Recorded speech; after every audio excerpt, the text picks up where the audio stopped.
അജയരെ മൊത്തം 10 തെങ്ങമ്മ കേറിക്കും. 10 തെങ്ങൊക്കെ ഈ നേരം കൊണ്ട് കേറിയപ്പോ പിന്നെ എത്രപ്പ എന്റെ കൂലി? 1000 റുപ്യ.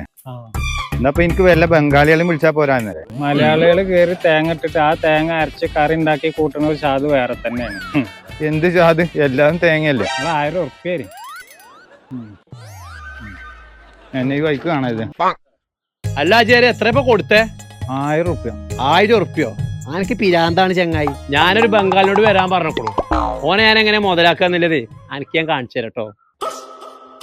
ചേട്ടാ ഏത് തെങ്ങ കേറണ്ട് കണ്ടോ എന്റെ മുതലിനെ? നടക്കേ. ഓരോന്നും കൂടി കേറിക്കോ, തുടങ്ങിക്കോ. കള്ളപ്പന്നി എന്റെ വലിപ്പത്തിലെ അതുവരെയും പറഞ്ഞത് ഇങ്ങോട്ട് ഇറങ്ങു പോലാലേ. എന്റെ തലന്റെ പോലത്തുള്ള എന്റെ മണ്ട മനുഷ്യനെ വസ്ത്രമാക്കാന് അയിമ പോയി കയറേ. അയിമ കയറിയിട്ടേ മൂത്ത തേങ്ങ ഏതാച്ചാ നോക്കിട്ടുണ്ട്. മൂത്തതില്ലേ? മൂത്തത് ചേട്ടാ ഇതില് തേങ്ങ മൂത്തത് കാണിച്ചു. ആ തേങ്ങല്ല നമുക്ക് അതിന്റെ അപ്പുറത്തെ തേങ്ങ ഇതാ.